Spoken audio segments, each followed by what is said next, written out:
സ്തോത്രം. ഞാൻ വിശ്വസിക്കുന്നത് ഇങ്ങനെയാ, ദൈവത്തിന്റെ പരിശുദ്ധാത്മാവിന്റെ ഒരു പ്രവൃത്തി ഇവിടെ ചെയ്യാൻ പോവുകയാണ്.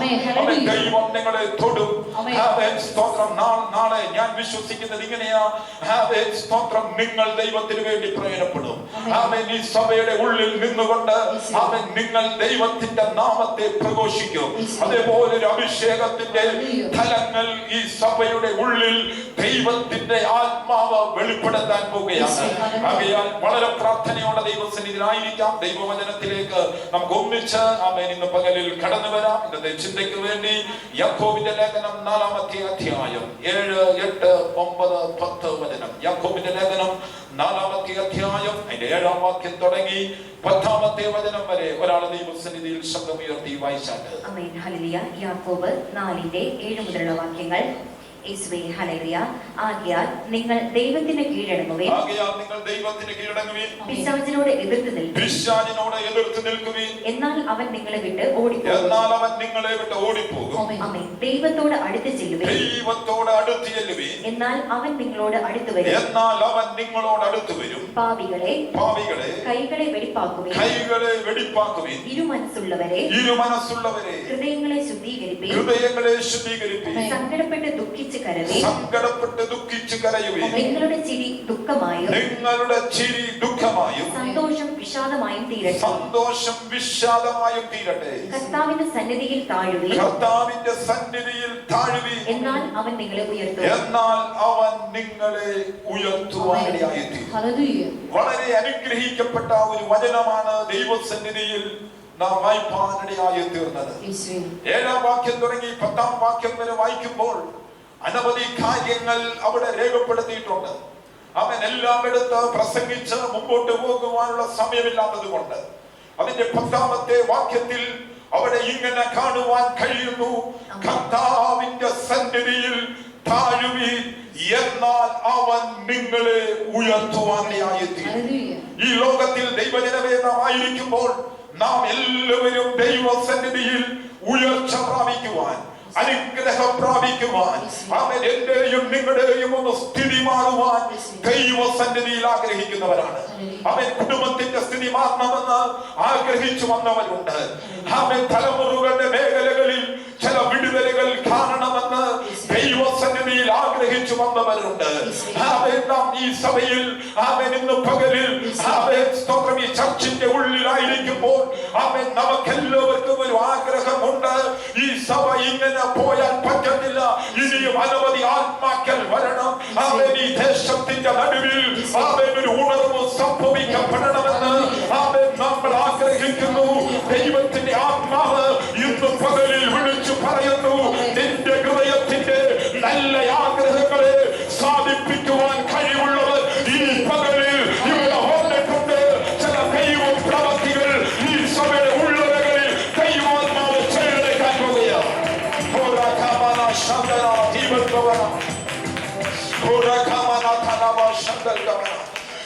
നമ്മൾ വിവിധ ആഗ്രഹത്തോടെയാ വന്നിരിക്കുന്നത്. ചിലർക്ക് കടം മാറണം, ചിലർക്ക് രോഗം സൗഖ്യമാകണം, ചിലർക്ക് ആത്മീകമായി ഉണർത്തപ്പെടണം.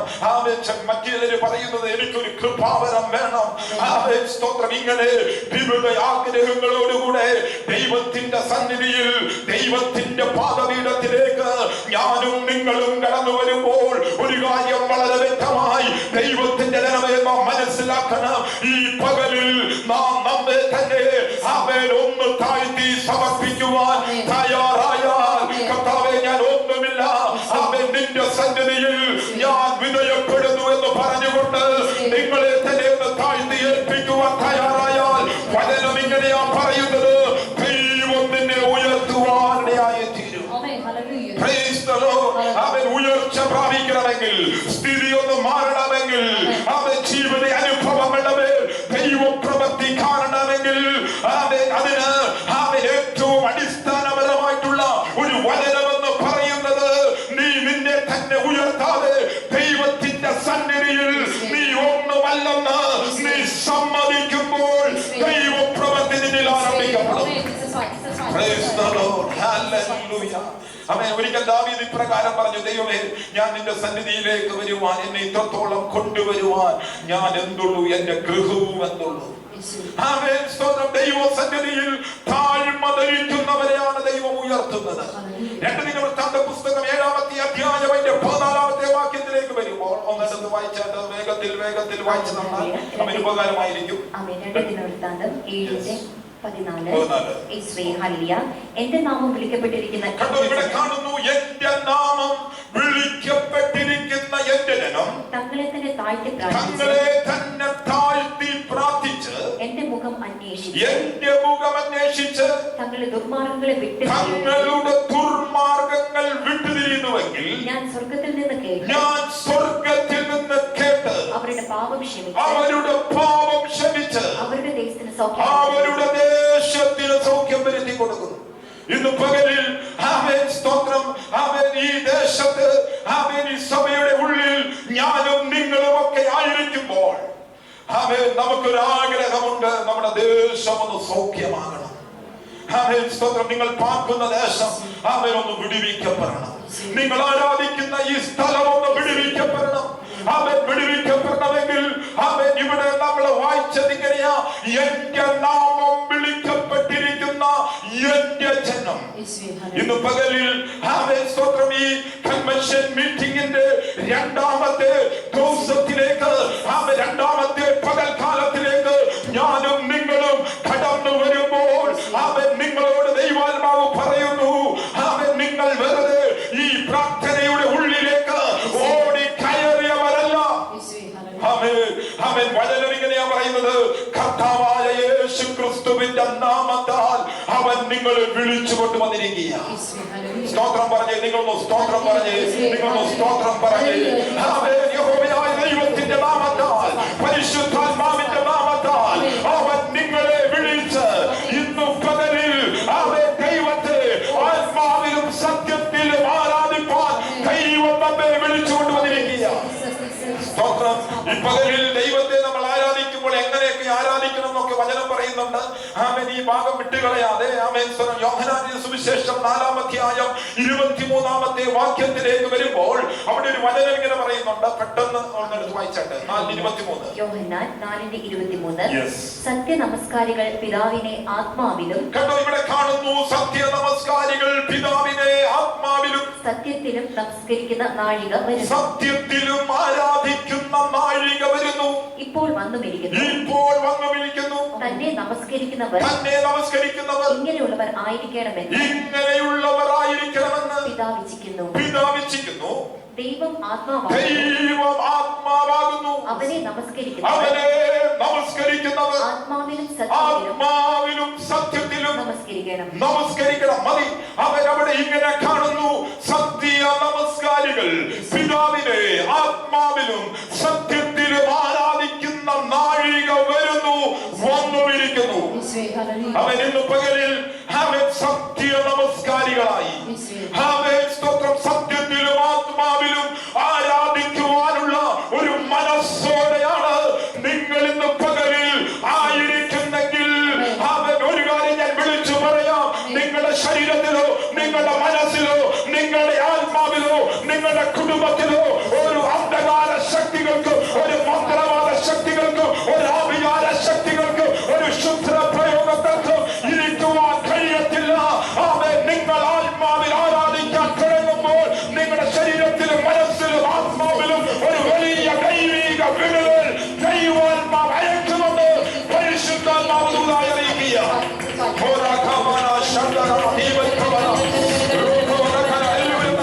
എന്ന് പറയുമോ ഇല്ലയോ അറിയാൻ വേണ്ടിയാണ് ദൈവം തമ്പുരാൻ ചില കഷ്ടത തരുന്നത്.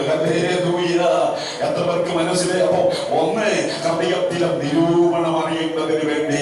2, എന്തിനാണ് ദൈവം കഷ്ടത വരുത്തുന്നത്? 66-ാം സങ്കീർത്തനം 10-12 വേദവാക്യം, വെള്ളി ഊതിക്കഴിക്കും പോലെ ഊതിക്കഴിച്ചു, കാലുമലയിൽ അകപ്പെടുത്തി മുതുകത്ത് വലിയ ഭാരം വെച്ച് കുനിച്ചു നിർത്തി മനുഷ്യനെ തലയ്ക്ക് മേൽ ഓടിക്കുമാറാക്കും, വെള്ളത്തിലേക്ക് വലിച്ചൊരു തീയിലേക്ക് വലിച്ചൊരു. ശ്രദ്ധിച്ച്, ഇവിടെ 6 കഷ്ടങ്ങളുടെ പട്ടികയാണ് പറയുന്നത്. വെള്ളി ഊതിക്കഴിക്കുമ്പോൾ ഊതിക്കഴിച്ചു, കാല് വലയിൽ അകപ്പെടുത്തി, മുതുകത്ത് വലിയ ഭാരം വെച്ചു, കുടിച്ചു നിർത്തി മനുഷ്യരെ തലയ്ക്ക് മീത് ഓടിക്കുമാറാക്കി വെള്ളത്തിലേക്ക് വലിച്ചെറിഞ്ഞു, തീയിലേക്ക് വലിച്ചെറിഞ്ഞു. എന്നിട്ട് 12 അവസാനം പറഞ്ഞു, എങ്കിലും ഞാൻ നിങ്ങളെ സമൃദ്ധിയിലേക്ക് വഴി നടത്തിയിരിക്കുന്നു.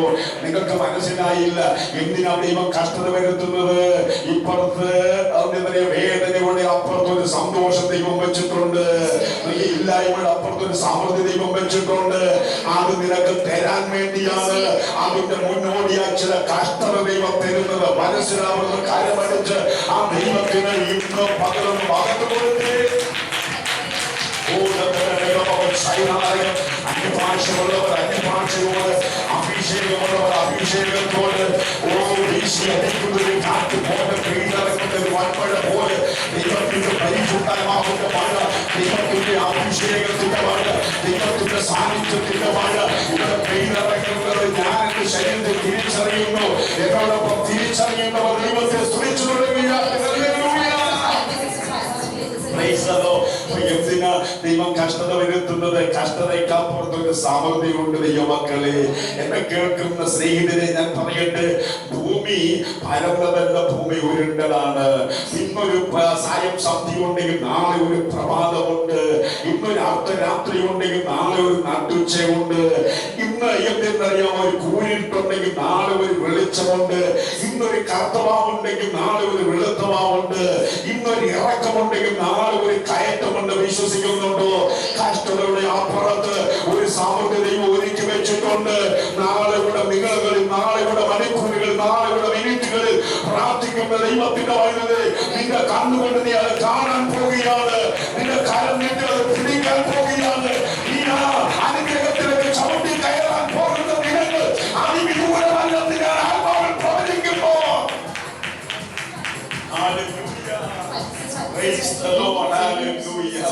കഷ്ടതയുടെ അപ്പുറത്തൊരു സമൃദ്ധി ഉണ്ട്. അത് തരാൻ വേണ്ടിയാണ് ദൈവം തമ്പുരാൻ ഈ കഷ്ടത ദൈവം നമുക്ക് തന്നിരിക്കുന്നത്. എത്രയൊക്കെ മനസ്സിലായി? നമ്മുടെയൊക്കെ ചെറുപ്രായത്തിൽ എന്തിന്റെ ഇപ്പോഴത്തെ കുഞ്ഞുങ്ങൾക്ക് അറിയത്തില്ല. ഞങ്ങളുടെയൊക്കെ ചെറുപ്രായത്തിൽ അച്ചൂത്ത് പനി എന്ന് പറഞ്ഞൊരു സാധനം ഉണ്ടായിരുന്നു. നിങ്ങളുടെ അമ്മമാരോടും അപ്പന്മാരോടും ചോദിച്ചാൽ മതി, അച്ചൂത്തി പാട് കയ്യിൽ കാണും അല്ലെങ്കിൽ അച്ചുകുത്തുമ്പോൾ അച്ചുകുത്ത് പനിയെന്നതിന് പേര് വരാൻ കാരണം എന്തെന്നറിയാമോ? ഞാൻ അമ്മ ഓടിയതാ. ഇതുവരെ ഒരു തുള്ളി മരുന്ന് ഈ ശരീരത്തിൽ പോയിട്ടില്ല. മരുന്ന് കഴിക്കുന്നതിൽ കുഴപ്പമൊന്നുമില്ല. കർത്താവ് തന്നെ പറഞ്ഞിട്ടുണ്ട്, രോഗിക്ക് വൈദ്യുതി കൊണ്ട് ആവശ്യമുണ്ട്. പക്ഷെ എന്റെ വിശ്വാസം, എന്റെ ഇതുവരെ ഒരു തുള്ളി മരുന്ന് ഈ ശരീരത്തിൽ ചെന്നിട്ടില്ല. രോഗം വരാനിട്ടല്ല. ഞാൻ ദൈവത്തിന്റെ വചനം ഇങ്ങനെ പ്രസംഗിക്കുമ്പോഴത്തേക്കും ഞാൻ ഈ വചനത്തിൽ ആഴമായി വിശ്വസിക്കുന്ന ഒരു വ്യക്തിയാണ്. ഞാൻ പോകുന്നിടത്തൊക്കെ രോഗികൾ സൗഖ്യമാകുന്നതിന്റെ നഗ്നമായ കണ്ണുകൾ കൊണ്ട് കണ്ടിട്ടുണ്ട്. വലിയ വിടുതലുകൾ നടക്കുന്ന കണ്ടിട്ടുണ്ട്. അപ്പോൾ എന്തെന്നറിയാമോ, ദൈവം എന്നെ വിടുവിച്ചു കൊണ്ടിരിക്കുകയാണ്. അപ്പൊ ഞാൻ അമ്മ കൊച്ചിനെ എന്തെന്നറിയാം മരുന്ന് മേടിച്ച് ഇഞ്ചക്ഷൻ മേടിച്ച് ഓടിയതാണ്. അപ്പൊ അച്ചുകുത്ത് പനിയതിന് പേര് വരാൻ കാരണം അച്ചുകുത്തി കഴിഞ്ഞാൽ 3 ദിവസത്തെയും പനിച്ച് കിടക്കും. അല്ലെങ്കിൽ അപ്പൊ അച്ചുകുത്തി കഴിയുമ്പോൾ നമ്മളെ 3 ദിവസം പനിച്ച് കഷ്ടതയിലേക്ക് വിടുന്നതിന്റെ കാരണം എന്തെന്നറിയാമോ? വസൂരി ഇങ്ങനെ മാരകമായി വില്ലക്ഷമ ഇങ്ങനെ മാരകമായി ഇരിക്കുന്ന രോഗം വരാതിരിക്കാൻ വേണ്ടിയാ. നിങ്ങൾക്ക് മനസ്സിലായോ? ഈ കഷ്ടതയുടെ അപ്പുറത്തൊരു സമൃദ്ധി ദൈവം വെച്ചിട്ടുണ്ട്. വിശ്വസിക്കുന്ന എത്ര പേരുണ്ടെന്ന് എനിക്കറിയത്തില്ല. ഞാൻ ആത്മാവിൽ പ്രവചിക്കുകയാണ്. കുഞ്ഞെ, എന്നും കഷ്ടതയല്ല, എന്നും നൊമ്പരമല്ല, എന്നും വേദനയല്ല, എന്നും ഇല്ലായ്മയല്ല. നാളെയുടെ മണിക്കൂറുകളിൽ ദൈവം തമ്പുരാൻ ചില നന്മ നിന്റെ കയ്യിൽ പിടിപ്പിക്കുമെന്ന് ഞാൻ ആത്മാവിൽ പ്രവചിക്കുമ്പോൾ എത്ര പേർക്ക് കരമടിച്ചാൽ ദൂരത്തെടുക്കാനായിട്ട് കഴിയും. ഓ ഹല്ലേലൂയ.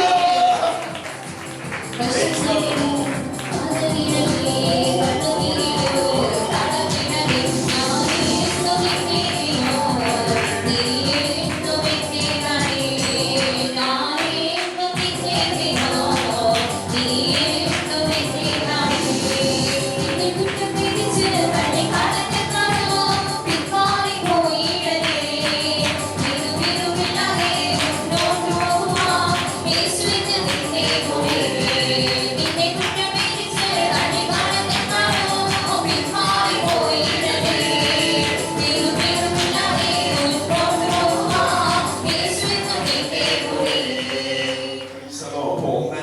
ദൈവം കഷ്ടത വരുത്തവരുടെ ഹൃദയത്തിന് നിരൂപണം അറിയാൻ. 2, എന്തിനാ ദൈവം കഷ്ടത വരുത്തുന്നത്? കഷ്ടതയ്ക്കപ്പുറത്തൊരു സമൃദ്ധി ഉണ്ട്, അത് എനിക്കും നിങ്ങൾക്കും തരാൻ. 3, എന്തിനാ ദൈവം കഷ്ടത വരുത്തുന്നത്? യാക്കോബിന്റെ ലേഖനം 1-2 വേദവാക്യം, വിശ്വാസത്തിന്റെ പരിശോധന. ഞാനൊരു മലയാള പദം പറയാം, അപ്പൊ നിങ്ങൾക്ക് ഓർത്തിരിക്കും. വിശ്വാസത്തിൽ ഞാനും നിങ്ങൾ തീവ്രവാദിയാണോ ഇല്ലയോ എന്ന് അറിയാൻ വേണ്ടിയ ദൈവം ചില കഷ്ടത വരുത്തുന്നത്. മനസ്സിലായോ? ഹല്ലേലൂയ. അത് വെറുതെ ബൈബിൾ കൊണ്ട് നടക്കുകയാണോ? അതോ വെറുതെ പ്രസംഗിക്കുകയാണോ?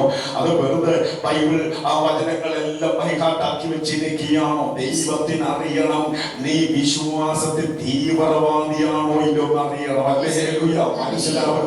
നല്ലൊരു കല്ലിലെ കർത്താവിനെ കൊടുത്താൽ ഈ തന്നെത്താനെ സംസാരിക്കുന്ന ചില കൂട്ടരുണ്ട്. തന്നെത്താനെ സംസാരിക്കുന്ന ആരൊക്കെ എന്ന് പറയാമോ? കൊച്ചു കുഞ്ഞുങ്ങൾ അല്ലേ തന്നെത്താനെ സംസാരിക്കും. പിന്നെ പ്രായമുള്ളവർ തന്നെത്താനെ സംസാരിക്കും. പ്രായമുള്ളവർക്ക് പിന്നെ പ്രാന്തന്മാർ തന്നെത്താനെ സംസാരിക്കും. പിന്നെ പറഞ്ഞു കള്ളുടിയന്മാര്. എനിക്ക് ഈ കള്ളുടിയന്മാരെ വലിയ ഇഷ്ടമാണ്. എന്താണെന്ന് എനിക്കറിയില്ല. 1-2 ഗുണം പറയാം. ഞാൻ എനിക്ക് എല്ലാ ചൊവ്വാഴ്ച പരസ്യ പ്രസംഗമുണ്ട്. ഞങ്ങൾ 10-40 പേര്. അപ്പോൾ കള്ളുടിയന്മാരുടെയൊക്കെയാണ് പ്രസംഗം. കള്ളുടിയന്മാരെ ഇഷ്ടപ്പെടാൻ കാരണം 1, കള്ളുകുടിയെന്ന് എന്തെന്നറിയാമോ? വൈകുന്നേരം അരി കൊടുത്തോണ്ട് പോകുന്ന മുണ്ട് രാത്രി ആവുമ്പോൾ അരിക്ക് കാണത്തില്ല അല്ലേ? അപ്പൊ മുണ്ട് വേണ്ട, നല്ല ഗുണമല്ലേ അല്ലേ? സാധനം മേടിക്കണം വേണ്ട. 2ാമത്തെ ഗുണം, ഒരു പഠിച്ച കവൻ ഒരു കള്ളുകുടിയുടെ വീട്ടിൽ മോഷ്ടിക്കാൻ വേണ്ടി കേറത്തില്ല. നല്ല കവ തുറന്നപ്പോൾ കള്ളനറിയാം ഇവന്റെ വീട്ടിൽ എല്ലാം വിറ്റ് തുറച്ച കുടിക്കും. കുടുതുണി അല്ലാതെ വേറൊന്നും കാണത്തില്ല. അത് നല്ലൊരു ഗുണമല്ലേ? 3ാമത്തെ ഗുണം, ഡൈ ചെയ്യേണ്ടി വരത്തില്ല. അതിന് ഡൈ. ഇങ്ങനെ ഒത്തിരി ഗുണങ്ങളുണ്ട്. 27 ഗുണങ്ങളുണ്ട്. അപ്പൊ കള്ളുകുടിയന്മാരെ തന്നെത്താൻ സംസാരിക്കുക. അടുത്ത കൂട്ടരായെന്നറിയോ? നമ്മള് വിശ്വാസികൾ, വിശ്വാസമുള്ളവർ തന്നെത്താൻ സംസാരിക്കും. നോക്കിയേ, മെഡിക്കൽ കോളേജ് തള്ളി ഒരു കേസ്. 12 സംവത്സരം രക്തസ്രാവമുള്ള സ്ത്രീ വൈദ്യന്മാരിൽ ഏറിയോട് ശ്രമിച്ചു. മെഡിക്കൽ കോളേജ് തള്ളി വീട്ടിലിട്ടിരിക്കുകയാണ്. അങ്ങനെ ഇരുന്നപ്പോഴത്തെ ഒരു ആരവാരം വരുന്നു. ആരോടൊന്നല്ലാതെ അവള് ചോദിക്കുക, ആ ആരവാരം എന്താണ്? ആരോട് പറഞ്ഞ് നസ്രേനായിരിക്കുന്ന ക്രിസ്തു വിശ്വാസം വേണ്ടി പോവുകയാണ് അവന്റെ ശിശുഘടകങ്ങളുമായി. അവൻ രോഗികളെ സൗഖ്യമാക്കുന്നെന്ന് പറഞ്ഞപ്പോഴത്തെ കിടപ്പിൽ കിടന്നുകൊണ്ട് അവൾ പറയാം, ഞാൻ അവന്റെ വസ്ത്രത്തിന്റെ തൊങ്ങൽ തൊടും, ഞാൻ സൗഖ്യം പ്രാപിക്കും. കേട്ടോ, വിശ്വാസമുള്ളവൻ തന്നെത്താൻ സംസാരിക്കും. എന്നെ കേൾക്കുന്ന പിതാക്കന്മാരോട് മാതാക്കളോട് സ്നേഹത്തോടെ ഞാൻ പറയട്ടെ, 10,000 പേര് അവിശ്വാസത്തിന്റെ വാക്ക് പറഞ്ഞാലും നിന്റെ നാവിന് അവിശ്വാസത്തിന്റെ വാക്ക് വരരുത്. പറ, എന്റെ തലമുറ അനുഗ്രഹിക്കപ്പെടുമെന്ന് പറ, എന്റെ സഭ അനുഗ്രഹിക്കപ്പെടുമെന്ന് പറ, എന്റെ ശുശ്രൂഷ അനുഗ്രഹിക്കപ്പെടുമെന്ന് പറ, എന്റെ സ്ഥിതി മാറുമെന്ന് പറ, എന്റെ ഭാവി ജീവിതം ക്രമപ്പെടുമെന്ന് പറ. വിശ്വാസത്തിന്റെ വാക്ക് പറയുന്ന നിനക്ക് വേണ്ടി ദൈവം തമ്പുരാൻ വൻ കാര്യങ്ങൾ ചെയ്യാനിടയായി തീരും. വിശ്വസിക്കുന്നവർ കരമുയർത്തി നല്ലൊരു ഹല്ലേലൂയ പറഞ്ഞാട്ടെ. നീട്ടിപ്പരുത് വിശദമാക്കണമെന്നുണ്ട്. സമയാനുവദനീയമല്ലാത്തത് കൊണ്ട് ഞാൻ അവിടെ കുത്തിടാൻ വേണ്ടി താല്പര്യപ്പെടുക. അപ്പൊ കഷ്ടത ദൈവം എന്തിനാ തരുന്നത്? നമ്പർ 1, ഹൃദയത്തിലെ നിരൂപണം അറിയുവാൻ. നമ്പർ 2, എന്തെന്നറിയാമോ? സമൃദ്ധിയായിരിക്കുന്ന ജീവിതം തരുവാൻ. നമ്പർ 3, നമ്മൾ വിശ്വാസത്തിൽ തീവ്രവാദിയാണോ എന്ന് അറിയാൻ വേണ്ടിയാണ് ദൈവം തമ്പുരാൻ ചില കഷ്ടത തരുന്നത്. മനസ്സിലാവാൻ കരമുയർത്തിയുള്ള ദൈവത്തെ സ്തുതിച്ച് അപ്പോൾ നാം കഷ്ടങ്ങളിൽ പ്രശംസിക്കുന്നവരായിരിക്കണം. ഇനി 3ാമത്തെ പ്രശംസ 2ാമത്തെ വാക്യത്തിൽ 3 വായിച്ചാം. റോമർ 5:2. നാം കേൾക്കുന്ന ഈ കൃപയിലേക്ക് നമുക്ക് അവൻ മൂലം വിശ്വാസത്താൽ പ്രവേശനം ലഭിച്ചിരിക്കുന്നു. നാം ദൈവതേജസ്സിന്റെ പ്രത്യാശയെ പ്രശംസിക്കുന്നു. നിങ്ങൾക്ക് മനസ്സിലായില്ല? മനസ്സിലായത് നല്ലൊരു ഹല്ലേലൂയ പറഞ്ഞേരമായിരുന്നു. നാം ദൈവതേജസ്സിൽ പ്രശംസിക്കുന്നു എന്ന് പറഞ്ഞു കഴിഞ്ഞാൽ നമ്മുടെ ഈ ശരീരം എന്ന് പറയുന്നത് രോഗമുള്ള, മരണമുള്ള. ഇപ്പൊ ഞാൻ മരുന്ന് കഴിക്കുന്നില്ലെന്നേ ഉള്ളൂ. ഇപ്പം എന്നെ ഹോസ്പിറ്റലിൽ കൊണ്ട് കഴിഞ്ഞ ഗവേഷണ നിരീക്ഷണ പരീക്ഷണ അന്വേഷണം നടത്തി കഴിഞ്ഞാൽ നിങ്ങളെക്കാട്ടിൽ കൂടുതൽ രോഗം ഉണ്ടാകും. ഹല്ലേലൂയ. അപ്പൊ നമ്മൾ ഈ ഭൂമിയിൽ പാർക്കുമ്പോഴത്തേക്ക് എല്ലാവരുടെ ശരീരത്തോടെ രോഗമുണ്ടെന്ന് ഹല്ലേലൂയ. എന്നാൽ എന്തെന്നറിയാമോ, ഈ രോഗമൊക്കെ മാറിപ്പോകുന്നത് എപ്പോഴെന്നറിയാമോ, ഈ ശരീരം മാറി തേജസ്സിന്റെ ശരീരം പ്രാപിക്കുന്ന ഒരു സമയമുണ്ട്. അത് ക്രിസ്തുവിന്റെ പുനരാഗമനത്തിലാണ്. ഹല്ലേലൂയ. ആത്മാവിൽ പൗലോസ് കാണുകയാണ് തേജസ്സിന്റെ ശരീരം പ്രാപിച്ചുകൊണ്ട് യുഗായുഗങ്ങൾ ദൈവത്തോടുകൂടെ പാർക്കാൻ വേണ്ടി പറന്നു പോകുന്ന പൗലോസ് എന്ത് കഴിഞ്ഞ നാളുകൾ കൂടെ പറമ്പായി തന്റെ കൂടെ ഇരുന്ന രോഗാണുക്കളോട് പറയാം, അല്ലയോ രോഗാണുക്കളെ, ഇനി നിങ്ങൾക്ക് ഗുഡ് ബൈ. കഴിഞ്ഞ 100 വർഷം 50 വർഷം 80 വർഷം 75 വർഷം കൂടെ പറപ്പായി എന്റെ ശരീരത്തോടു കൂടെ നിങ്ങൾ ഉണ്ടായിരുന്നു. ഇതാ ഞാൻ തേജസ്സിന്റെ ശരീരം പ്രാപിച്ചിരിക്കുന്നു. ഇനി നിങ്ങൾക്ക് എന്നോടുകൂടെ ഇരിക്കാൻ ഒക്കത്തില്ല. യുഗായുഗങ്ങൾ എന്റെ ദൈവത്തോടുകൂടെ പാർക്കാൻ വേണ്ടി ഞാൻ പറന്നു പോവുകയാണ്. അതുകൊണ്ട് രോഗാണുവെ ഗുഡ് ബൈ എന്ന് പറഞ്ഞ് പറന്നു പോകുന്ന ആത്മീയ രംഗം നിങ്ങൾ ഭാവന ചിന്തിച്ചു പോയിക്കേ. ഇങ്ങനെ ആ വെളിപ്പാട് കണ്ടിട്ട് പറയാ, നാം ദൈവതേജസ്സിൽ പ്രശംസിക്കുന്നു. ഹല്ലേലൂയ. എന്ന് വെച്ച മരണമില്ലാത്ത, രോഗമില്ലാത്ത, ഖമമില്ലാത്ത, പിത്തമില്ലാത്ത, എന്ത് വേണ്ട ഒരു നൊമ്പരമില്ലാത്ത ഒരു തേജസ്സിന്റെ ശരീരം ഞാനും നിങ്ങൾ പ്രാപിക്കാൻ പോവുകയാണ്. ഈ പ്രത്യാശമുള്ളവർ നല്ലൊരു ഹല്ലേലൂയ പറഞ്ഞാട്ടെ. അത് ക്രിസ്തുവിന്റെ പുനരാഗമനത്തിലാണ്. അതിവേഗ പുരോഗതിക്ക് ചുക്കാൻ പിടിക്കുന്ന, ശാസ്ത്രത്തിന്റെ ഭീതിപ്പെടുത്തുന്ന, ഭയപ്പെടുത്തുന്ന, നൊമ്പരപ്പെടുത്തുന്ന ഒരു മറുപുറമുണ്ട്. അനധിവിദൂര ഭാവിയിൽ ശാസ്ത്രത്തിന്റെ നീളമുള്ള കരങ്ങൾ കൊണ്ട് മെനയപ്പെട്ട തീനാമ്പുകളായിരിക്കുന്ന ഹൈഡ്രജൻ ബോംബുകൾ, ന്യൂക്ലിയർ ബോംബുകളും ആറ്റം ബോംബുകളും ഞാനും നിങ്ങൾ ചവിട്ടി നിൽക്കുന്ന ഈ ഭൂമിയെ ഒരു ചുടലക്കളമായി, ഒരു ശവപ്പറമ്പായി മാറ്റാൻ കാത്തിരിക്കുമ്പോൾ യേശുവിന്റെ ചങ്കിലെ ചോരകൊണ്ട് വിടുവിക്കപ്പെട്ട ദൈവമക്കളുടെ ആശയും ആവേശവും പ്രത്യാശയും പ്രതീക്ഷയും കാഴ്ചപ്പാടും കാത്തിരിപ്പും ആനന്ദവും ആമോദവും ആഗ്രഹവും ആർത്തിയും ഉത്തേജനവും ഉത്സാഹവും എന്ന് പറയുന്നത് ഈ നാളിലൊന്നിൽ നമ്മൾ ആരാധിക്കുന്ന, സേവിക്കുന്ന, വണങ്ങുന്ന, നമസ്കരിക്കുന്ന, കുമ്പിടുന്ന വ്യക്തി പ്രഭാവമായിരിക്കുന്ന നസ്രനായിരിക്കുന്ന യേശു ക്രിസ്തു മടങ്ങി വരും. ഹല്ലേലൂയ. അവന്റെ മടങ്ങി വരുന്നെങ്കിൽ ഒരു തേജസ്സിന്റെ ശരീരം പ്രാപിച്ചുകൊണ്ട് നമ്മൾ എഴുന്നേൽക്കാൻ പോവുകയാണ്. ഈ പ്രത്യാശയുള്ളത് എത്ര പേരുണ്ട്? ഹല്ലേലൂയ. കരവടിച്ച ദൈവത്തിന്റെ ഭാഗത്തുനിന്ന് നിങ്ങൾ രോഗിയായിട്ട് ഭാരപ്പെടുകയായിരിക്കാം. നാളുകളുടെ ശരീര രോഗത്തിന്റെ ഇരുട്ടമായിരിക്കാം. പക്ഷെ തേജസ്സിന്റെ ശരീരം പ്രാപിച്ചു കഴിയുമ്പോൾ രോഗാണുക്കൾക്ക്, ഇല്ലായ്മകൾക്ക്, വല്ലായ്മകൾക്ക്, ശൂന്യതകൾക്ക്, നൊമ്പരങ്ങൾക്ക് നിന്റെ ശരീരം തീരുമാൻ കഴിയത്തില്ല. കാരണം അവന്റെ പുനരാഗമനത്തിൽ തേജസ്സിന്റെ ശരീരം നമ്മൾ പ്രാപിക്കാൻ പോവുകയാണ്. പൗലോസ് പറയാണ്, ഈ തേജസ്സിന് എനിക്ക് പ്രശംസിപ്പാൻ പറയുന്നുണ്ട്.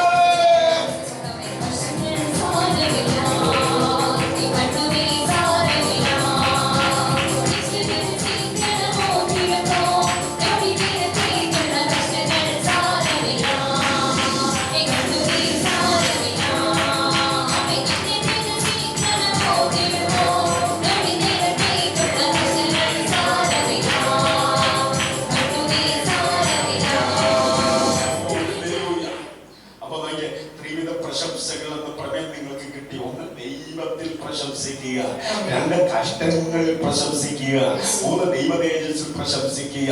ഇത് നമ്മൾ അല്പം ആഴത്തിൽ ചിന്തിക്കാൻ വേണ്ടി താല്പര്യപ്പെടുകയാണ്. ദൈവത്തിലുള്ള പ്രശംസ അത്രയുമല്ല, നമുക്ക് നിരപ്പ് ലഭിച്ചതിന് കാരണമായ കർത്താവായിരിക്കുന്ന ക്രിസ്തു യേശു മുഖാന്തരം നാം ദൈവത്തിൽ പ്രശംസിക്കുന്നു.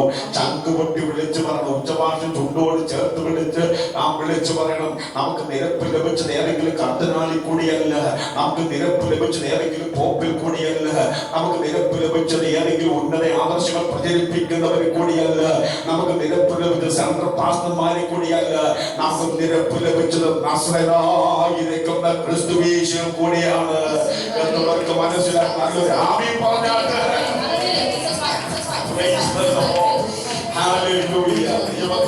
ഞാൻ 1-2 ദൂതുകളൊക്കെ പറയട്ടെ. നിരപ്പ് ലഭിക്കപ്പെട്ട ദൈവമക്കൾ വാണ പൂട്ടിക്കെട്ടിയിരിക്കരുത്.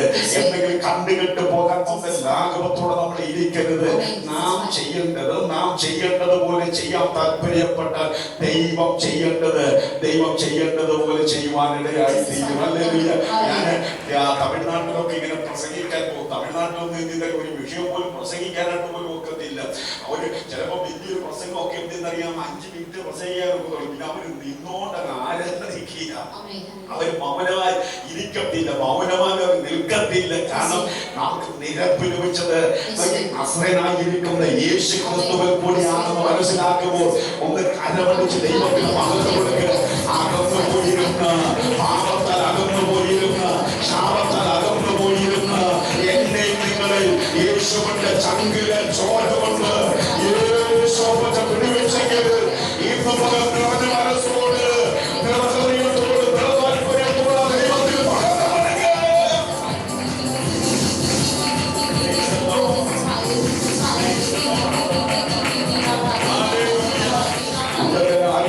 അന്യഭാഷയോട് അല്പനിമിഷം അന്യഭാഷയോട് ദൈവത്തെ ആരാധിച്ചാൽ അന്യഭാഷയോട് അന്യഭാഷ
കൈമാറുന്നവരായി തീരണം. ഹല്ലേലൂയ.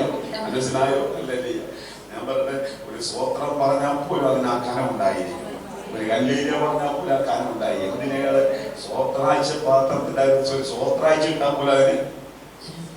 ഞാന് ഒരു പ്രസ്ഥാനത്തിന്റെ സെൻട്രൽ പാസ്പോർട്ടാണ്. അപ്പൊ ഞായറാഴ്ച മിക്കവാറും പല സഭകളിൽ പോകേണ്ടത്. അപ്പൊ ഞാനിങ്ങനെ സ്വോത്രാഴ്ച പാത്രത്തിനകത്ത് നോക്കും. തെറ്റുണ്ടോ സാർ? കാരണം കർത്താവ് നോക്കിയല്ലേ. അപ്പോൾ രാമേശി വിളിക്കാശിട്ട് കണ്ടത് അത് കർത്താവ് ഞാൻ എന്തിനറിയാം. എന്റെ സഭയെ നോക്കത്തില്ല, മറ്റു സഭയിൽ ഞാൻ നോക്കും.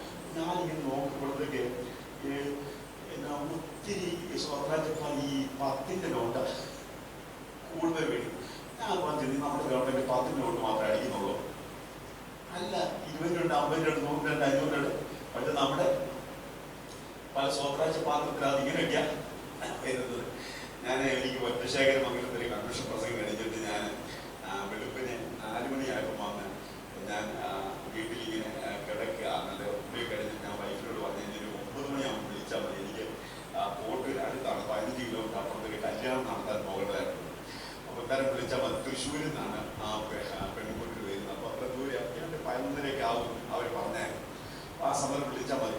അപ്പം മോള് സ്കൂളിൽ പോയി ഇങ്ങനെ ഒരുങ്ങിയിരുന്നപ്പോൾ ഒരു ധർമ്മക്കാരൻ വന്നു. ആരാണ്ട് പറഞ്ഞുകൊണ്ട് അവിടെ ഒരു പാസ് താമസിക്കുന്നുണ്ട്, അവിടെ എന്നാൽ വെള്ളം കിട്ടുന്നതാണ്. മോള് സ്കൂളിൽ പോകാൻ ഒരുങ്ങിയിരിക്കുക. അപ്പോൾ പാപ്പ ഒരു ധർമ്മക്കാരൻ വന്നു. ഞാൻ പറഞ്ഞു, മോനാണ്ട് 10 രൂപ എടുത്ത് കൊടുക്കാൻ പറഞ്ഞു. ഉടനെ ഞാൻ ജെല്ലി കൂടെ കേൾക്കുക, വലിയ പാസ്റ്റർ എന്നല്ല, വലിയ പാച്ചറ, 10 തൂമ്പ. വലിയ പാസ്റ്റർ പാസ്റ്റർ 10 തൂമ്പ അതിനടുത്ത് കർമ്മക്കാരൻ പോലും 10 തൂമ്പ വേണ്ട. പലപ്പോഴും നമ്മുടെ സ്വത്രാഴ്ച പാത്രത്തിന്റെ അടുത്തൊക്കെ ഇങ്ങനെയാ വീഴുന്നത്. നമ്മുടെ നിരപ്പ് പ്രാപിച്ച ദൈവത്തിന്റെ മക്കളെ എല്ലാ മേഖലയിലും തലയെടുപ്പോടുകൂടെ നിൽക്കാൻ വേണ്ടി താല്പര്യപ്പെടുന്നവരായിത്തീരണം. കാരണം ഉയർത്തി നല്ലൊരു കല്ലിന് പറഞ്ഞാൽ ഒരിക്കൽ കൂടെ മാത്രമല്ല, നമുക്ക് നിരപ്പ് ലഭിച്ചതിന് കാരണമായ കർത്താവായിരിക്കുന്ന ക്രിസ്തുയേശു മുഖാന്തരം നാം ദൈവത്തിൽ പ്രശംസിക്കുന്നു. എന്തുകൊണ്ട് നാം ദൈവത്തിൽ പ്രശംസിക്കുന്നു എന്നാണ് ഈ ഉള്ള സമയം നമ്മൾ ചിന്തിക്കാൻ വേണ്ടി താല്പര്യപ്പെടുന്നു. വായിക്കാൻ പോലെ ആവർത്തന പുസ്തകം 32-ാം അധ്യായം 10-ാമത്തെ വേദവാക്യം വായിച്ച ആവർത്തന പുസ്തകം 32-ന്റെ 10. ആവർത്തന പുസ്തകം 32-ന്റെ 10. ആമേൻ. ഹല്ലേലൂയ. താൻ അവനെ മരുഭൂമിയിലും ഓടിക്കിടക്കുന്ന ശൂന്യപ്രദേശത്തിൽ കണ്ടു. അവനെ ചുറ്റി പരിപാലിച്ചു.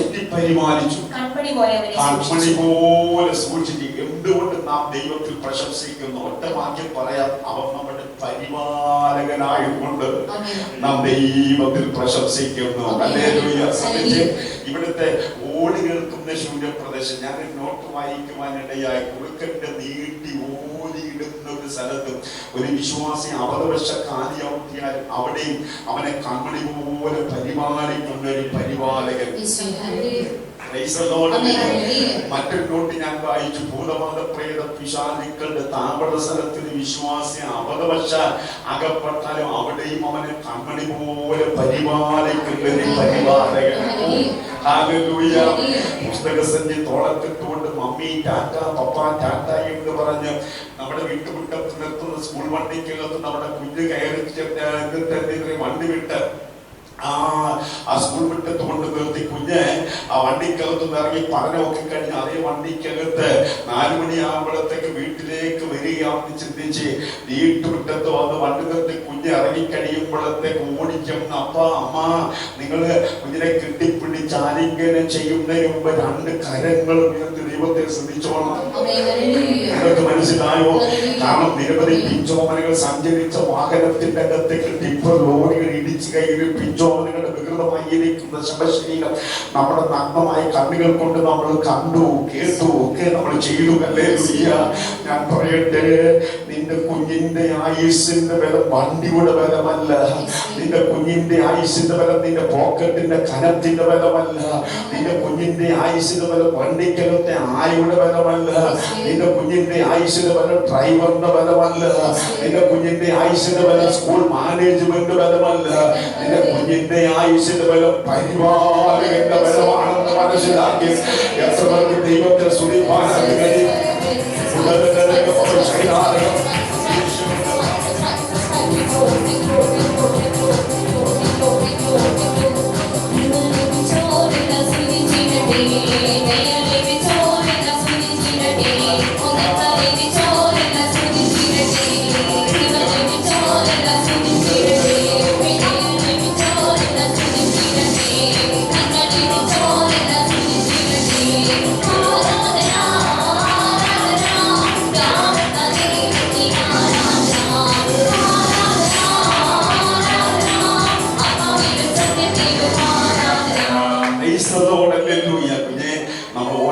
നടന്നത് കൊണ്ടല്ല ഇന്ന് പകർന്നിരിക്കുന്നത്. നമ്മൾ കഴിച്ച ആഹാരത്തിന്റെ കരുത്ത് കൊണ്ടല്ല, നമ്മുടെ ശരീരത്തിൽ മാറി മാറി കുത്തിക്കയറ്റിയ മരുന്നിന്റെ ബലം കൊണ്ടല്ല നമ്മൾ ഇവിടെ അണിയിക്കുന്നത്.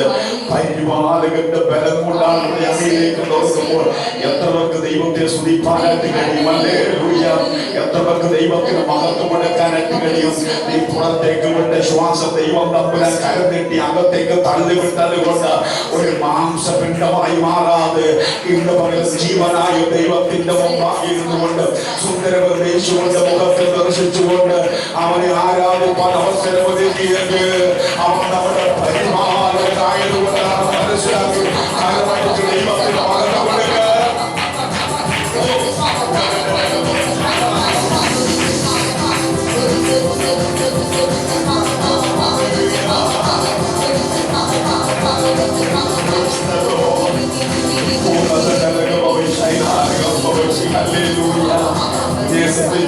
മനുഷ്യ നയനങ്ങൾ കൊണ്ട് കാണാൻ കഴിയാത്ത കൊറോണ എന്ന വൈറസ് എത്രയോ പേരുടെ കണ്ണിൽ കുത്തി, മൂക്കിക്കുത്തി, തൊണ്ടക്കുത്തി, വായിക്കുത്തി ഇടുങ്ങിയ ശവക്കുഴിയിലേക്ക് വലിച്ചെറിഞ്ഞപ്പോഴത്തേക്ക് ഞാനും നിങ്ങൾ സോപ്പിട്ടത് കൊണ്ടല്ല, ഗ്യാപ്പിട്ടത് കൊണ്ടല്ല, സാനിറ്റൈസർ ഇട്ടത് കൊണ്ടല്ല, മാസ്ക് ഇട്ടത് കൊണ്ടല്ല, പരിപാലകൻ പരിപാലിച്ചതാണെന്ന് ഓർക്കുമ്പോൾ എത്രവർക്കും ദൈവത്തിന് മഹത്വം കൊടുക്കാൻ കഴിയും. ഹല്ലേലൂയ. ഇന്ന് പകൽ നമ്മൾ ദൈവത്തിന് മഹത്വം കൊടുത്ത് മതിയാകുള്ളൂ. കുഞ്ഞേ, നീ ആയുസ്സോടെ വന്നിരിക്കുന്നത്, നീ ബലത്തോടെ വന്നിരിക്കുന്നത്, നീ ആരോഗ്യത്തോടെ വന്നിരിക്കുന്നത് അവൻ നമ്മുടെ പരിപാലകനായതുകൊണ്ട് ശക്തിയോടെ കരമടിച്ച്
ഓടിക്കുന്നവരല്ലേ, നമ്മുടെ ഡ്രൈവിങ്ങിന്റെ മികവ് കൊണ്ടാണോ, നമ്മുടെ വണ്ടിയുടെ മികവ് കൊണ്ടാണോ നമ്മൾ ആയുസ്സോടെ ആയിരിക്കുന്നത്? അല്ലേ അല്ല.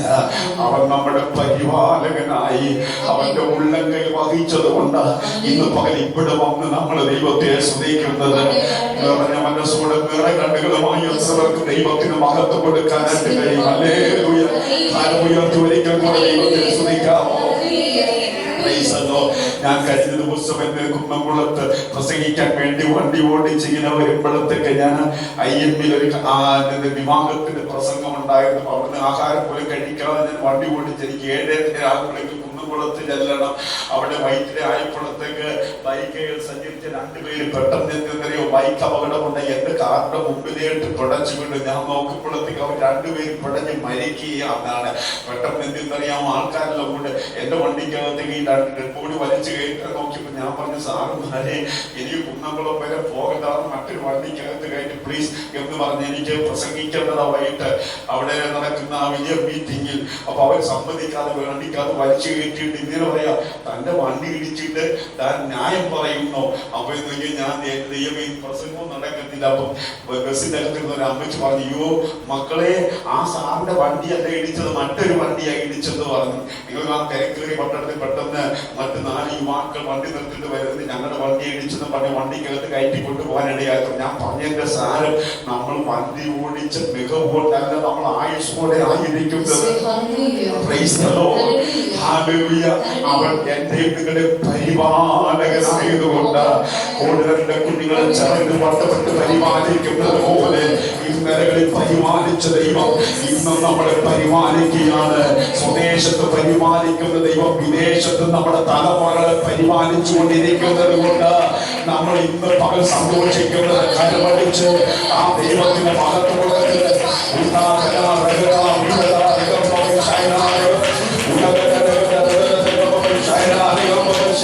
യേശുവിന്റെ അധികാരമുള്ള നാമത്തിൽ ജയമെടുക്കുകയാണ്.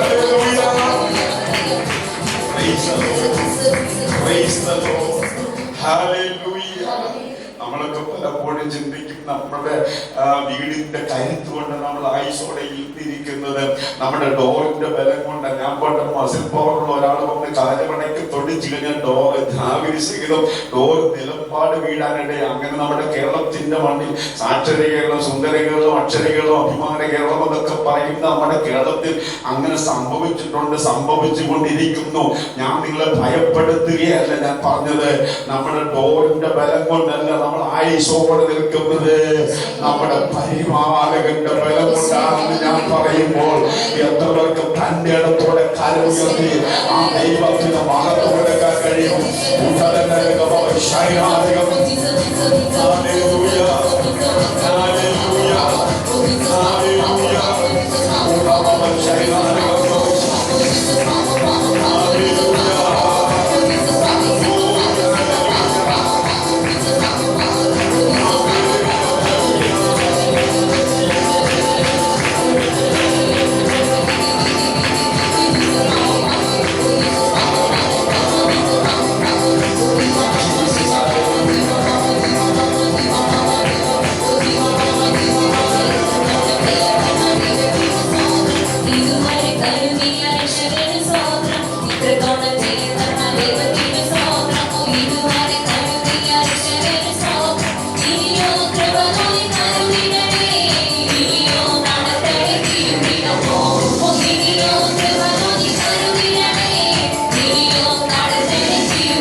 നമ്മളൊക്കെ പലപ്പോഴും എന്തിനറിയാമോ, നമ്മൾ വീട്ടിൽ വളർത്തുന്ന നായില്ലേ, പട്ടി അല്ല, ചിലരൊക്കെ അതിനെ അഴിച്ചു വിട്ട് കഴിഞ്ഞാൽ ചിലർക്ക് ഉറക്കം വരത്തുള്ളൂ. ഞങ്ങളുടെ തൊട്ടടുത്ത് അവരെ അമേരിക്ക കുടുംബം എന്നാ പറയുന്നത്. കാരണം എല്ലാവരും അമേരിക്കയിൽ, അമ്മച്ചി മാത്രമേ ഉള്ളൂ.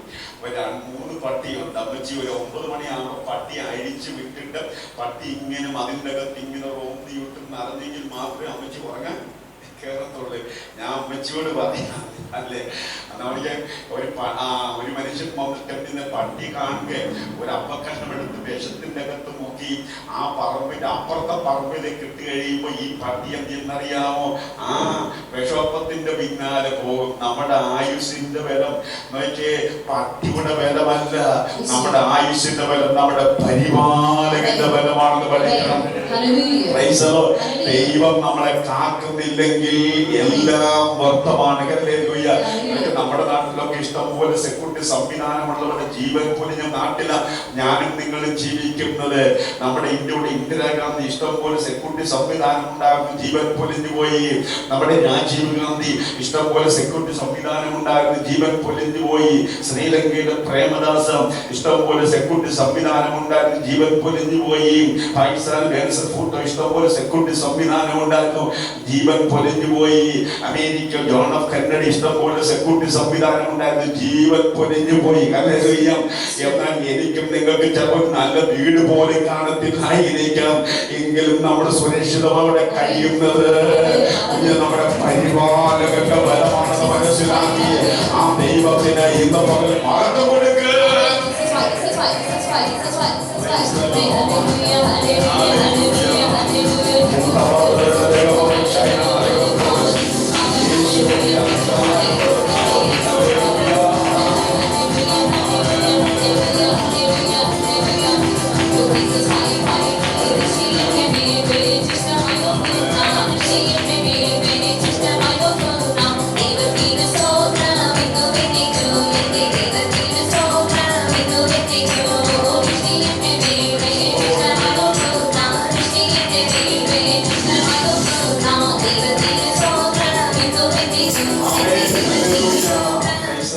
പരിപാലകനെ കുറിച്ച് ഞാൻ പ്രസംഗിച്ചു കഴിഞ്ഞാൽ ഇന്ന് സായം സന്ധ്യ വരെ പ്രസംഗിച്ചാലും തീരുകയില്ല.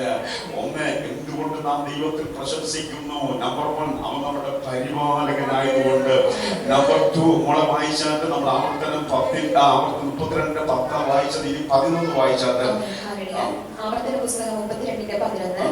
കഴുകൻ തന്റെ കൂടെ കുഞ്ഞുങ്ങൾക്ക് മീതെ പറക്കുമ്പോൾ പോലെ താൻ ചിറക് വിരിച്ച് അവനെ എടുത്ത് തന്റെ ചിറകിന്മേൽ വഹിച്ചു. യഹോവ തനിയെ രണ്ട്, എന്തുകൊണ്ട് നാം ദൈവത്തിൽ പ്രശംസിക്കുന്നു? ഒന്ന്, നമ്പർ 1 അവൻ നമ്മുടെ പരിപാലകനായതുകൊണ്ട്. നമ്പർ 2 അവൻ നമ്മുടെ പരിശീലകനായതുകൊണ്ട് നാം ദൈവത്തിൽ പ്രശംസിക്കുന്നു. ഉത്തമമായിരിക്കുന്ന ഒരു ഉദാഹരണമാണ് ഇവിടെ കൊടുത്തിരിക്കുന്നത്. കഴുകം തന്റെ കൂടനയ്ക്ക് കുഞ്ഞുങ്ങൾക്ക് വീത പറക്കും പോലെ. ശ്രദ്ധിച്ച്, കഴുകൻ എങ്ങനെയാ കൂട് കെട്ടുന്നത് ഞാൻ പറയാം. ഒന്ന്, മുള്ളുകമ്പെല്ലാം കൂടെ കളക്ട് ചെയ്ത് ഒന്നാമത്തെ ലെയർ ഉണ്ടാക്കും. രണ്ടാമത് ചുള്ളിക്കമ്പെല്ലാം കൂടെ കുത്തിപ്പറക്കിക്കൊണ്ട് വന്ന് രണ്ടാമത്തെ ലെയർ ഉണ്ടാക്കും. മൂന്നാമത് ഏതെങ്കിലും മരത്തിന്റെ ചുവട്ടിൽ ചെന്ന് കഴുകിരുന്നിട്ട് അതിന്റെ വേര് ചുണ്ടുകൊണ്ട് തല്ലിച്ചതച്ച് അത് ചകിരിയാക്കിയിട്ട് അതെല്ലാം കൂടെ കളക്ട് ചെയ്തിട്ട് മൂന്നാമത്തെ ലെയർ ഉണ്ടാക്കും. നാലാമത് അന്തരീക്ഷത്തിൽ പാറിപ്പറക്കുന്ന പഞ്ഞി കഷ്ണങ്ങളെല്ലാം കൂടെ കളക്ട് ചെയ്തിട്ട് എന്തെന്നറിയാമോ നാലാമത്തെ ലെയർ ഉണ്ടാക്കും. ഇപ്പോൾ ഈ കാര്യം മുട്ടയിടുന്നത് ഏത് ലെയറിലാണെന്നറിയാമോ? നാലാമത്തെ ലെയറായിരിക്കുന്ന പഞ്ഞിയുടെ ലെയറിലാണ്. ഇത് ശ്രദ്ധിച്ച് കുറച്ച് ദിവസം കഴിയുമ്പോഴത്തേക്ക് ഈ മുട്ടയും എന്നറിയാമോ പിരിയാനിടയായിത്തീരും. കുഞ്ഞുങ്ങൾ അപ്പൊ രോമമൊന്നുമില്ലാത്ത കുഞ്ഞുങ്ങൾ ചെന്ന് വീഴുന്നത് എവിടേക്കാണെന്നറിയാമോ? പഞ്ഞിയുടെ ലെയറിലേക്കാണ്. രോഗമില്ലെങ്കിലും എന്തെന്നറിയാമോ പഞ്ഞൂടെ ലേറി കിടക്കുന്നത് കൊണ്ട് പ്രത്യേകമായിരിക്കുന്ന ഒരു സുഖമുണ്ട്. ചില വിശ്വാസികളൊക്കെ സാക്ഷ്യത്തിന് അവസരം കൊടുക്കുമ്പോഴത്തേക്കും അവര് പാട്ട് പാടുന്ന ഞാൻ കേട്ടിട്ടുണ്ട്. എന്നുവെച്ചാൽ പ്രത്യാശയുടെ ഗാനങ്ങൾ അവർ പാടും. സന്തോഷ ദിവസമാണെങ്കിൽ അങ്ങനെയുള്ള ഗാനങ്ങളാണ് പാടുന്നത്. പ്രത്യാശയോടിത ഭക്തരം കൊണ്ടിരുത് എന്നുള്ള പാട്ടൊക്കെ പാടും. ക്രിസ്തീയ ജീവിതം പോൽ ഭാഗ്യം ഭാഗ്യത്തുള്ളൂ. ഈ പാട്ട് പാടി ഒരു അമ്മാമ്മ സാക്ഷി പറയുമ്പോഴത്തേക്ക് കൃപ പ്രാപിച്ച അഭിഷക്തേക്ക് മനസ്സിലാക്കുവാനിടയായിട്ടും ഈ അമ്മാമ എവിടെ ഇരിക്കുന്നത്? പഞ്ഞൂടെ ലെയറില്ല. നിങ്ങൾക്ക് ഒരാഴ്ചയോടെ കഴിയുമ്പോൾ കഷ്ടപ്പെട്ട് ഈ കഴിയണമെന്നറിയാമോ? പഞ്ഞിന്റെ ലെയർ കുത്തിപ്പറയ്ക്കും താഴേക്ക് ഇടുമ്പോൾ അധികം രോമങ്ങളൊന്നും വരാത്ത കുഞ്ഞുങ്ങൾ ചെന്ന് വീഴുന്നത് എവിടേക്കെന്നറിയാമോ? ചകിരിയുടെ ലെയറിലാണ്. ചകിരിയുടെ കുത്തിക്കൊള്ളലും രക്തപ്പൊടിച്ചലും വേദനാജനകമായി ഇരിക്കുന്ന അനുഭവമൊക്കെയാണ്. ഇപ്പൊ നോക്കി, ഇന്നലെ സന്തോഷത്തിന്റെ ഗാനം പാടി അമ്മാമ അടുത്ത ആഴ്ച സാക്ഷി പറയാൻ വേണ്ടി എഴുന്നേറ്റപ്പോഴത്തെ ശോകഗാനം പാടിയാണ് എഴുന്നേറ്റത്. ഈയിടെ ഒരു അമ്മാമ ഞാനൊരു സഭയിൽ ചെന്നപ്പോഴത്തേക്ക് അമ്മ പാടുന്ന കേട്ട്, ആ പാട്ട് നല്ല പാട്ടാ,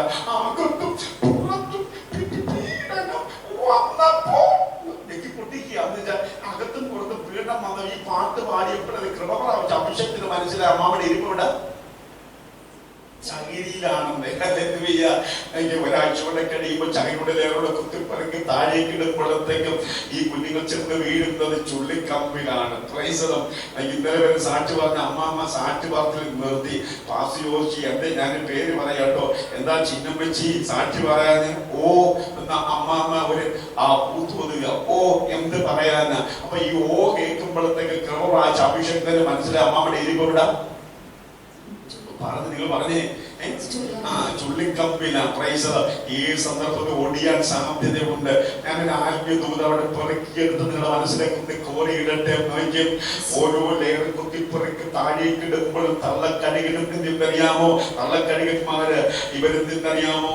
സമയാസമയങ്ങളിൽ ചുണ്ടിലും കാലിലും തീറ്റ എടുത്തുകൊണ്ട് വന്നിട്ട് ഇതിന്റെ ചുണ്ടിൽ കൊടുത്തുകൊണ്ടേയിരിക്കുകയാണ്. എന്നെ കേൾക്കുന്ന ദൈവമക്കളോട് ഞാൻ പറയാം, സമയം തെറ്റാതെ തള്ളക്കടിയും തീറ്റി കൊടുത്തുകൊണ്ടേയിരിക്കുക. ശരിയാ, ലെയർ കുത്തിപ്പറിക്കുന്നുണ്ട്, ലെയർ തള്ളി കളയുന്നുണ്ട്. എന്നെ കേൾക്കുന്ന മാതാപിതാക്കളോട് സ്നേഹത്തിന്റെ ഭാഷയിൽ പറയട്ടെ, നിങ്ങളുടെ പ്രശ്നം എത്ര വലുതാണെങ്കിലും പ്രശ്നം വീട്ടിൽ വെച്ചിട്ട് യോഗമെന്ന് കേൾക്കുമ്പോൾ, കണ്ണിച്ചെന്ന് കേൾക്കുമ്പോൾ, ഉപവാസം കേൾക്കുമ്പോൾ, ആരാധന എന്ന് കേൾക്കുമ്പോഴത്തേക്ക് തിടുക്കത്തോടെ ആലയത്തിലേക്ക് ഓടി വരുമ്പോൾ ദൈവദാസന്റെ വായിൽ നിന്ന് വരുന്ന വചനമാണ്. തള്ളക്കഴുകിന്റെ ചുണ്ടിലിരിക്കുന്ന തീറ്റയുള്ള കാര്യം നമ്മൾ മറന്നു പോകരുത്. മനസ്സിലായോ? കഴിഞ്ഞ ഒരാഴ്ച പ്രാർത്ഥന മുറിക്കകത്ത് പ്രാർത്ഥിച്ച് എന്റെ ജനത്തിന് വേണ്ടി എന്താണ് സംഭാഷിക്കേണ്ടത് എന്ന് പറഞ്ഞ് പ്രാർത്ഥന മുറിക്കാതിരുന്നപ്പോൾ ദൈവം കൊടുത്ത ദൂതുമായിട്ടാണ് ഞായറാഴ്ച ഫുൾപിറ്റിന്റെ മുമ്പിൽ എഴുന്നേറ്റ് നിൽക്കുന്നത്. കുഞ്ഞേ, നിന്റെ പ്രശ്നം എന്തായിക്കൊണ്ട് നീ യോഗത്തിൽ വരികയാണെങ്കിൽ ദൈവദാസന്മാരുടെ വായിന്ന് വരുന്ന വചനമാ. തള്ളക്കഴുകിന്റെ ചുണ്ടിലിരിക്കുന്ന തീറ്റ അത് നിനക്ക് വിടുതലാകും, അത് നിനക്ക് അനുഗ്രഹമാകും, അത് നിനക്ക് ആശീർവാദമാകും. നിന്റെ ചോദ്യത്തിന് അത് മറുപടിയാകും.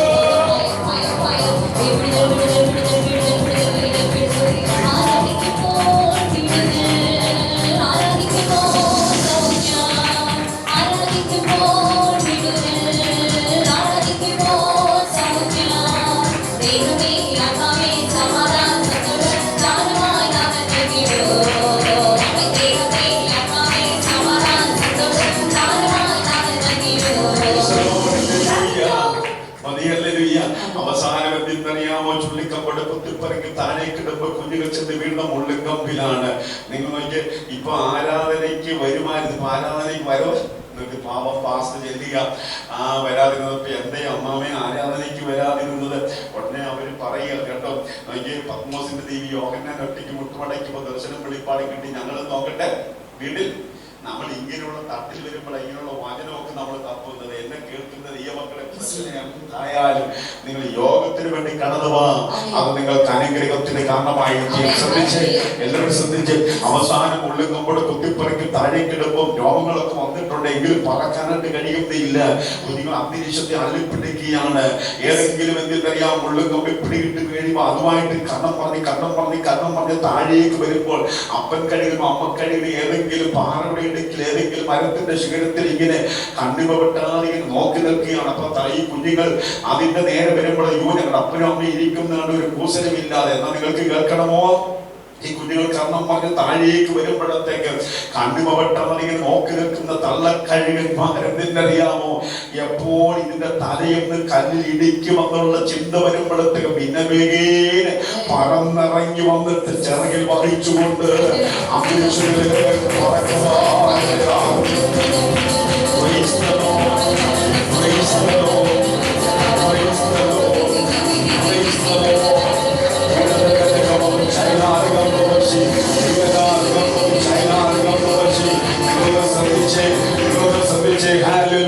നിന്റെ തല കല്ലിലിടിച്ച് ചാകാൻ ദൈവം അനുവദിക്കത്തില്ല. നീ തകർന്നു പോകാൻ ദൈവം അനുവദിക്കത്തില്ല. നീ ഉടഞ്ഞു പോകാൻ ദൈവം അനുവദിക്കത്തില്ല.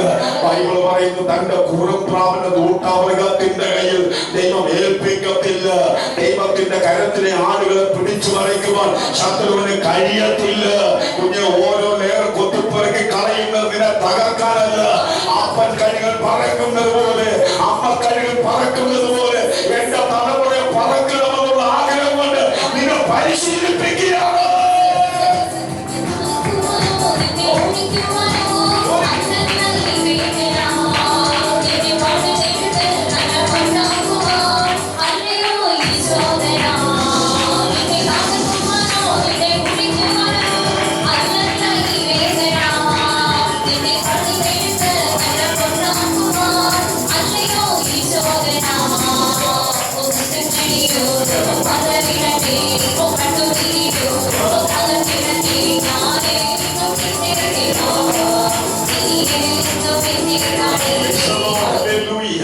അപ്പൊ എന്തുകൊണ്ട് നാം ദൈവത്തിൽ പ്രശംസിക്കുന്നു? ഒന്നാമത് നമ്മുടെ പരിപാലകൻ, രണ്ട് അവൻ നമ്മുടെ പരിശീലകൻ, മൂന്ന് അവൻ നമുക്ക് വേണ്ടി കരുതുന്നവനാകയാൽ ആ ദൈവത്തിൽ പ്രശംസിക്കുന്നു. മനസ്സിലാവും? നല്ലൊരു കല്ലേരിയ കൊടുത്താണ്. ഞാൻ ബൈബിളിലെ ഒരു വ്യക്തി ജീവിതത്തെ എടുത്തുകൊണ്ട് എന്റെ പ്രസംഗത്തിന്റെ അവസാനം കുറിക്കാൻ വേണ്ടി താല്പര്യപ്പെടുകയാണ്. നമുക്ക് എല്ലാവർക്കും അറിയാം, യോസഫ് എന്ന് പറയുന്ന കഥാപാത്രം ഒത്തിരി ദർശനമുള്ളവനാണ്. ആ പൊട്ടക്കിണറ്റിൽ അവനെ തള്ളിയിട്ടു. ശ്രദ്ധിച്ചേ, അവസാനം കച്ചവടക്കാർക്ക് വിറ്റു. അവനെന്തെന്നറിയാമോ? പൊത്തിഫേറിന്റെ ഭവനത്തിൽ താമസിച്ചു. അവസാനം അവിടെ നിന്നറിയാമോ ജയിലിൽ കിടക്കേണ്ടതായിട്ട് വന്നു. ഹല്ലേലൂയ. ജയിലിൽ കിടക്കുമ്പോഴും അവൻ പറഞ്ഞ വാക്കുകൾ എന്തെന്നറിയാമോ? ഞാൻ ബൈബിള് പഠിച്ചപ്പോഴത്തേക്ക് എന്റെ ഉള്ളത്തിലേക്ക് ദൈവം തമ്പുരാൻ തന്ന പദപ്രവം ഞാൻ പറയാം. കാരാഗ്രഹത്തിൽ കിടക്കുമ്പോഴും യോസഫ് പറയുന്നല്ലോ, എന്നും എന്റെ കറ്റ വെളിപ്രദേശത്ത് കിടക്കത്തില്ല, എന്നും എന്റെ കറ്റ വെയിൽ കൊണ്ട് കിടക്കത്തില്ല, എന്നും എന്റെ കറ്റ എന്തെന്നറിയാമോ? പാടശേഖരത്ത് കിടക്കത്തില്ല. എന്റെ കറ്റ എഴുന്നേൽക്കുന്ന ഒരു ദിവസമുണ്ട്. ഇന്ന് എത്ര പേർക്ക് പറയുവാൻ കഴിയും? പറ. എന്റെ സ്വപ്നം എഴുന്നേൽക്കുമെന്ന് പറ, എന്റെ ദർശനം എഴുന്നേൽക്കുമെന്ന് പറ, എന്റെ കത്തി എഴുന്നേൽക്കുമെന്ന് പറ. പിന്നെ ചില കാരാഗ്രഹത്തിന്റെ അകത്ത് നീ കടന്നാലും വിളിച്ചു പറയണം, എന്റെ കറ്റ എഴുന്നേൽക്കുമെന്ന് പറ. എന്റെ കറ്റ ചെളിപുരടെ കിടക്കത്തില്ല. മറ്റുള്ളവരുടെ കറ്റ കിടക്കുന്ന പോലെ എന്റെ കറ്റ കിടക്കേണ്ട വരത്തില്ല. എന്റെ കറ്റ എഴുന്നേൽക്കുന്ന ഒരു ദിവസമുണ്ട്. ഒരു പ്രത്യാശമുള്ളവർ കരമടിച്ച് ദൈവത്തിന് മഹത്വം കൊടുക്കുക.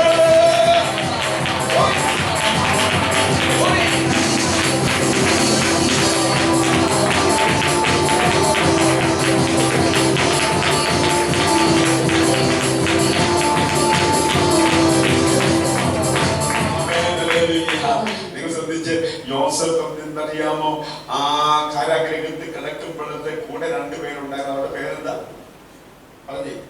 അപ്പക്കാരൻ, പാനപാത്രക്കാരൻ. അവർക്ക് നല്ല പേരുണ്ടായിരുന്നു. പക്ഷെ അവർ ചെയ്യുന്ന ജോലിയോട് അനുബന്ധിച്ചാണ് അങ്ങനെ പറഞ്ഞത്. അപ്പക്കാരൻ. നമ്മളിവിടെ മീൻ വിൽക്കുന്ന അമ്മച്ചി, മീനമ്മച്ചിനാണ് നമ്മൾ പറഞ്ഞത്. ചായക്കടക്കാരൻ, പ്രകൃതി ഗോപാൽ നല്ല പേരുണ്ട്. പക്ഷെ അവളെന്താ ചായക്കടക്കാരൻ എന്നാ പറയുന്നത്. അല്ലെ നിങ്ങൾ ചുമ്മാ ഇപ്പൊ മീൻ വിൽക്കുന്ന അമ്മച്ചി മദ്യം കൊണ്ട് പോവുക, നമ്മള് മതിയെ എന്ന് പറഞ്ഞ അമ്മച്ചി അവിടെ നിന്ന് മതി കല്യാണത്തിന് ഒരുങ്ങി പോകുമ്പോ അമ്മച്ചിയെ കയറി മദ്യം കുടിച്ചാൽ വിവരം അറിയുമ്പോ ചെയ്യുന്ന ജോലിയോട് അനുബന്ധിച്ചാണ് പറഞ്ഞത്. പോട്ടെ, ഇത് രണ്ടുപേരും സ്വപ്നം കണ്ടു. ഞാൻ വേഗത്തിൽ പറയട്ടെ. രണ്ടുപേരുടെ സ്വപ്നത്തിന്റെ വ്യാഖ്യാനം എന്താ? യോസഫ് പറഞ്ഞ അപ്പക്കാരോട് പറഞ്ഞതിന്റെ തല പോകും, പാനപാത്രക്കാരോട് പറഞ്ഞതിന്റെ ജോലി തിരിച്ചെടുക്കും. അങ്ങനെ പാനപാത്രക്കാരന്റെ ജോലി തിരിച്ചെടുക്കാൻ രാജാവിന്റെ ഭൃത്യന്മാരെ വന്ന് പെട്ടെന്ന് അവരെ കുളിപ്പിച്ചുടുപ്പൊക്കെ ഇട്ട് മുടിയൊക്കെ വെട്ടി അവനെ കൊണ്ടുപോകുന്ന രംഗത്ത് ആ സമയത്ത് യോസഫ് കെട്ടിപ്പിടിച്ചിട്ട് ആലിംഗനം ചെയ്തിട്ട് ചെവിയിലൊരു കാര്യം പറഞ്ഞു. അല്ലയോ പാനപാത്രക്കാര, നമ്മുടെ പ്രതിഭേർ പറയുന്നത് പോലെ ഞാനൊരു പാപം ചെയ്തിട്ടില്ല, ഞാനങ്ങനെ ഒരു പാപം ചെയ്യത്തില്ല. ന്യായപ്രമാണം നല്ലവണ്ണം അറിയാവുന്നവൻ. അത് മാത്രമല്ല അബ്രഹാമിന്റെ തറവാട്ടിൽ ജനിച്ചു വളർന്നതാ. ഞാനങ്ങനെ ഒരു പാപം ഇതുവരെ ചെയ്തിട്ടില്ല, ഇനി ചെയ്യത്തുമില്ല. അതുകൊണ്ട് പ്ലീസ് നീ റെക്കമെൻഡ് ചെയ്ത്, രാജാവിനോട് റെക്കമെൻഡ് ചെയ്ത് എന്നെ എങ്ങനെയെങ്കിലും കാരാഗ്രഹത്തിൽ നിന്ന് മോചിപ്പിക്കണമെന്ന് പറഞ്ഞിട്ട് അവിടെ ചെന്ന് കഴിഞ്ഞപ്പോഴത്തേക്ക് പാനപാത്രക്കാരൻ ആ സുഖമൊക്കെ അനുഭവിച്ചു കഴിഞ്ഞപ്പോ ആരെ മറന്നുപോയി? പറഞ്ഞില്ലേ? യോസഫിനെ മറന്നു. പലരും നമ്മളെ മറക്കുന്നത് നല്ലതാണ്, വിശ്വസിക്കുന്നുണ്ട്.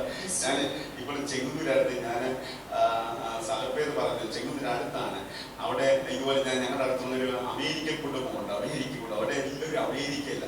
അപ്പം അവിടുത്തെ ഇളയ മകൻ മാത്രം അമേരിക്കയിൽ പോകാനത്തില്ല.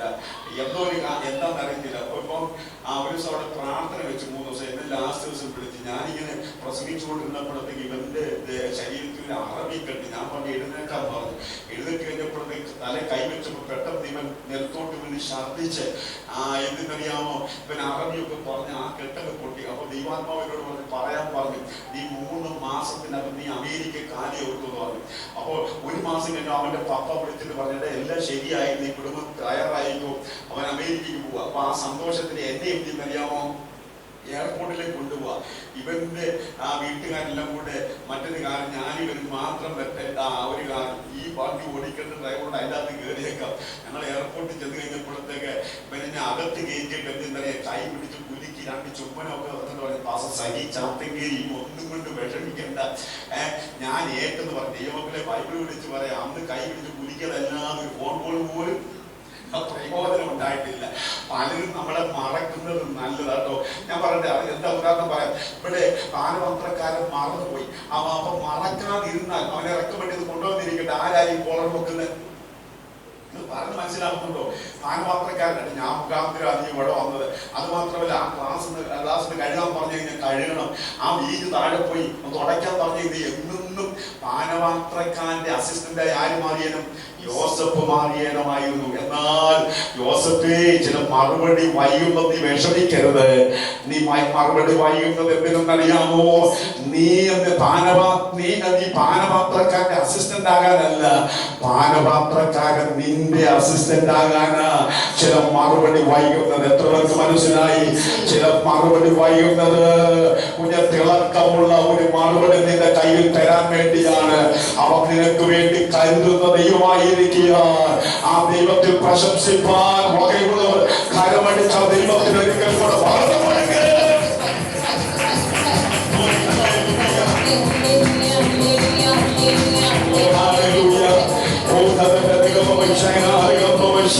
യേശുവിന്റെ അധികാരമുള്ള നാമത്തിൽ, യേശുവിന്റെ അധികാരമുള്ള നാമത്തിൽ ശക്തിയോടെ കരമടിച്ച് ദൈവത്തിന്റെ മക്കൾക്ക് അവന്റെ മക്കൾക്ക് പഠിക്കുന്നവരാണ്, അവൻ നമ്മളെ പരിശീലിപ്പിക്കുന്നവരാണ്, അവൻ നമ്മുടെ പരിപാലകരാണ്. അവരുടെ ദൈവത്തിന് അവരെ പ്രശംസിക്കാൻ പറയുന്നുണ്ട്.